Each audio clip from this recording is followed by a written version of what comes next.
नमस्कार मित्रांनो, मराठी माणूस प्रदीप.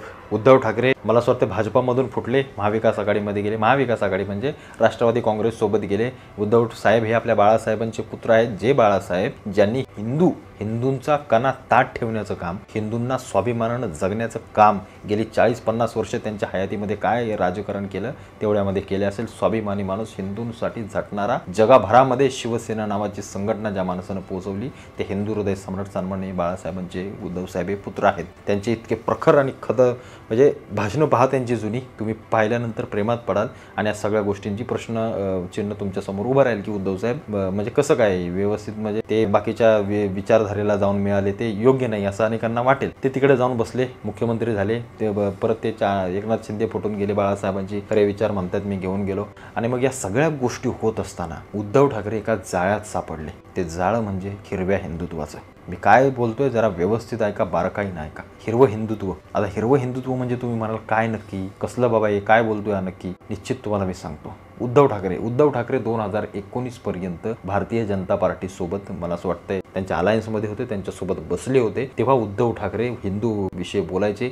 जमलेल्या माझ्या तमाम हिंदू बांधवांनो, जे बाळासाहेबांच्या सगळ्या गोष्टी आहेत ते पुढे चालवण्याचं काम ते निश्चित करत होते. त्याच्यामध्ये वावगं काहीच नाही. ती विचारधारा, त्या सगळ्या गोष्टी अगदी हुबेहूब ते पुढे घेऊन जात होते. पण अचानक गोष्ट पलटली. ते सत्ताकारणाच्या सगळ्या गोष्टी पाहिल्या तुम्ही. आणि त्याच्यानंतर उद्धव साहेबांचं जमलेल्या माझ्या तमाम हिंदू बांधवांनो ही सगळी गोष्ट ते विसरू लागले. जमलेल्या माझ्या तमाम हिंदू बांधवांनो, भगिनी आणि मातांनो, तेच उद्धव साहेब जेव्हा काँग्रेससोबत गेले, शरद पवारांसोबत गेले, त्यावेळेला त्यांचे विचार बदलू लागले. त्याच उद्धव साहेबांचं मुसलमानांवरचं प्रेम वाढू लागलं. कारण आपण ज्या संघटनांसोबत बसतोय ते त्यांना समजू लागलं की ह्या संघटना ह्या मुसलमानांच्या मतांसाठी अत्यंत जिव्हाळ्याच्या संघटना आहेत. त्याच्यामुळे तिथं आपण गेलोय.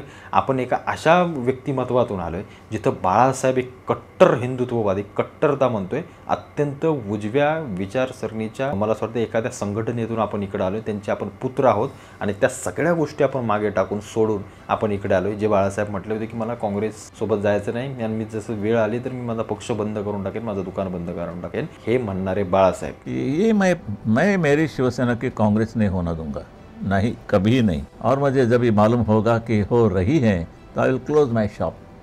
अलग हो जाएंगे. हाँ, अलग हो जाएंगे उनसे. अलग नहीं चाहिए. हे असताना देखील, हे विचार असताना देखील आपल्या वडिलांचे, म्हणजे आता ते तर लहानाचे मोठे वडिलांसोबतच झाले असेल, त्यामुळे त्यांचे भाषण, त्यांचे विचार, घरामधले सगळं वातावरण, या सगळ्या गोष्टी उद्धव ठाकरेंनी निश्चित पाहिले असेल. त्याच्यामध्ये काही वावगा असं नाहीये. पण कुठे ना कुठेतरी स्वाभिमान तुटला. सगळ्या गोष्टी झाल्या आणि शरद पवारांनी यांच्यासोबत जाऊन बसण्याची वेळ आली. तिथं गेल्यानंतर त्यांचे विचार वेगळे. ते डाव्या विचारसरणीची सगळी लोक, जी म्हणजे इकडं जर भगवा असेल तर तिकडे हिरवं, असं हे सगळं काहीतरी विरोधाभासातलं सगळ्या गोष्टी त्या विचारांमध्ये जाऊन उद्धव साहेब बसले. उद्धव साहेब तिथं गेल्यानंतर अनेक मुस्लिम संघटना त्यांना येऊन मिळू लागल्या. हळूहळू उद्धव साहेबांचे हिंदुत्वाचे विचार ते ओरबाडू लागले. हळूहळू हिंदुत्वाचे विचार डोक्यातून बाजूला होऊ लागले. हळूहळू सगळ्या गोष्टी बाजूला काढण्यामध्ये शरद पवार, काँग्रेस आणि या सगळ्या लोकांना यश आलं. आणि उद्धव साहेबांचं हिंदुत्व, बाळासाहेबांचं हिंदुत्व कधीच मागे फेकलं गेलं, ही सगळ्यात महत्त्वाची वस्तुस्थिती आहे. ज्या बाळासाहेबांच्या सभांना हिंदूंची, कट्टर हिंदूंची देशभरातून गर्दी होत असे, जगभरातून काही लोक यायची व खास फ्लाईट करून अमेरिकेतून इकडून तिकडून बाळासाहेबांच्या सभांना लोक यायची, त्या सगळ्या गोष्टी मागे सुटून गेल्या. ज्या बाळासाहेबांनी आवाज उठवला की आमची अमरनाथची यात्रा थांबवली तर तुमच्या हातची विमानं उडणार नाहीत, त्या बाळासाहेबांचा स्वाभिमान, धर्माभिमान, सगळ्या गोष्टी मागे फेकून गेल्या. काही समजलं नाही, काही मागे आठवलं देखील नाही, काही मागे चिंतलं नाही की आपण कोणाचे आहोत, काय आहोत, आपली पार्श्वभूमी काय, आपला इतिहास काय, आपला बाप कोण, आपला बाप काय बोलायचा, काय करायचा, समाजात कसा वागायचा, या सगळ्या गोष्टी धुळीस मिळाल्या. आणि उद्धव साहेब जाऊन बसले एका वेगळ्या विचारसरणीच्या सोबत, जी विचारसरणी बाळासाहेबांना कधीच पटली नाही. या सगळ्या लोकांसोबत गेल्यानंतर उद्धव साहेबांच्या सभांमध्ये मुस्लिमांची गर्दी वाढू लागली. आता ते काय वावगं नाही आहे, मुस्लिम आपल्याला काय त्याचा विरोध नाही, पण याच उद्धव साहेबांच्या सभांमध्ये नाराय तकबीर, अल्लाहू अकबरचे नारे वाजू लागले. याच उद्धव साहेबांच्या सभांमध्ये हिंदू कमी मुस्लिम जास्त वाढू लागला. याच घडलेल्या लोकसभेच्या मागच्या निवडणुकीमध्ये उद्धव साहेबांना भरघोष असं यश मिळालं आणि त्या यशाच्या मागचं 50-60% वाटा हा मुस्लिम समाजाचा होता. त्याच्यामुळे उद्धव साहेबांना कळून चुकलं की आता आपल्याला यांना दुखवून चालणार नाही. त्या उद्धव साहेबांनी आपल्या भाषणातून हिंदू नावाचा शब्द काढून टाकला. जमलेल्या माझ्या तमाम महाराष्ट्रप्रेमी बांधवांनो, भगिनी आणि मातांनो, त्या उद्धव साहेबांनी वक्फ बोर्डाच्या सगळ्या गोष्टींना विरोध केला. ज्या गोष्टी आता सगळ्या घडणार होत्या, त्याच उद्धव साहेबांनी हिंदूंच्या होणाऱ्या अन्यायांवरती चुप्पी ठेवली. त्याच उद्धव साहेबांनी आता दिवाळीत घडलेल्या दीपोत्सवाला विरोध केला आणि सगळ्या गोष्टी बंद करण्याचा आणि या सगळ्या गोष्टी केल्या. त्याच उद्धव साहेबांना मतदान करा म्हणून मशिदीतून फतवे निघाले. त्याच उद्धव साहेबांना मोठं करण्यासाठी मुस्लिम झटू लागला, मुस्लिम त्यांना भेटू लागला, मुस्लिम त्यांचे पदाधिकारी झाले. ज्यांनी देवाचा अपमान केला त्या सुषमा अंधारे त्यांच्या नेत्या होतात. ज्या सुषमा अंधारेंनी बाळासाहेबांचा म्हातारा म्हणून अपमान केला त्या त्यांच्या नेत्या होतात. त्यांच्या बाजूला बसतात, उठतात, त्याच मातोश्रीवर जातात, त्याच पवित्र मातोश्रीवर जिथून या हिंदुस्थानाचा हिंदू वाघ डरकाळायचा, तिथं गेल्यानंतर काय वाटलं असेल बाळासाहेबांच्या मनात. कुठे आहेत ते शिवसैनिक उद्धव साहेबांचे? त्यांना मला विचारायचे, जे माझ्यावर व्हिडिओ बनवतात ना, त्यांना सगळ्यांना मला विचारायचं की व्हिडिओ त्यांना दाखवा जरा. कुठे गेला आपला धर्माभिमानाने सगळ्या गोष्टी? बाळासाहेबांचे कट्टर विचार पाण्यात जातात. काही अवस्था बाळासाहेबांच्या सगळ्या गोष्टींची. आज काय वाटत असेल त्यांच्या मनाला आणि त्यांच्या सगळ्या गोष्टींना. ज्या पक्षांसोबत उद्धव साहेब गेलेत त्या पक्षांमधले अनेक नेते हिंदू देवदेवतांचा अपमान करतात. श्रीरामांना मांस खाता म्हणून सगळं हिनवतात. पवनपुत्र हनुमानांची चेष्टा केली जाते, देवदेवतांच्या कपड्यांची चेष्टा केली जाते. गायीला राज्यमातेचा दर्जा दिला म्हणून हिनवलं जातं. ज्या गायीला बाळासाहेब देवाच्या समान मानायचे, ज्या गाया कापतात, सगळ्या गोष्टी होतात म्हणून बाळासाहेबांनी कित्येक सभांमधून एल्गार उभे केले, त्या बाळासाहेबांच्या सगळ्या विचारांवर तिलांजली दिली, पाणी सोडलं, सगळ्या गोष्टी केल्या. आज तेच उद्धव ठाकरे जर स्वाभिमानानं एकटे जरी उभे राहिले असते, अख्खा महाराष्ट्र त्यांच्या मागे पेटून उठला असता. पण स्वाभिमान नावाची गोष्ट गळून गेली. उद्धव साहेबांनी जे काही केलं होतं त्याच्यावर सगळ्यावर पाणी फेडलं.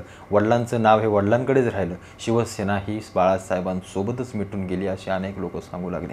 त्याच उद्धव साहेबांच्या एका मंचावरती कालचीच गोष्ट आहे, एक माणूस हे म्हटला किंवा आपले जे काही गड किल्ले आहेत त्या गड किल्ल्यावर मस्जिद असली पाहिजे, त्या गड किल्ल्यावर मस्जिद असली पाहिजे. ते उद्धव साहेब फक्त आणि फक्त चेहऱ्याला हात लावून बसले.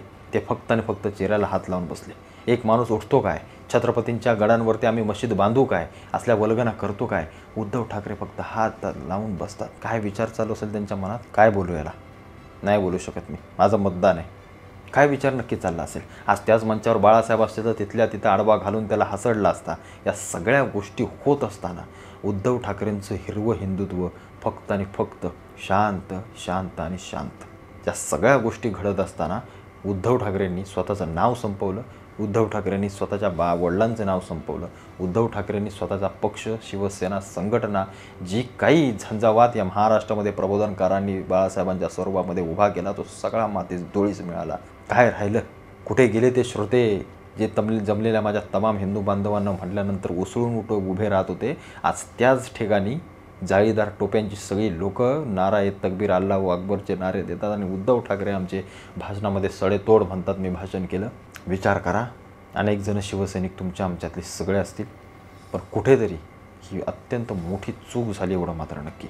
अन्याय झाला असेल, मी म्हणतो अन्याय झाला असेल, तुम्हाला मुख्यमंत्रीपद नसेल दिल्या भारतीय जनता पार्टीने, याचा अर्थ असा नव्हता की आपण कुठेही वाहत जावं. स्वाभिमान आपल्यासोबत होता, बाळासाहेबांची शिकवण आपल्यासोबत होती. आपण वेगळे जरी उभा राहिला असतात ना, तरी निश्चित महाराष्ट्र तुमच्या पाठीशी उभा राहिला असता. पण हे सगळं आज जे काही घडतंय, जे काही पाहायला मिळतंय, ते अत्यंत वेदनादायक आहे, अत्यंत दुःखद आहे. आणि बाळासाहेबांची संघटनेला कुठे ना कुठेतरी काळीमा फासणार एवढं मात्र नक्की. बाकी तुम्हाला काय वाटतं याच्याबद्दल आवर्जून कळवा. भेटू पुन्हा एकदा नवीन व्हिडिओसोबत. तुर्तास धन्यवाद.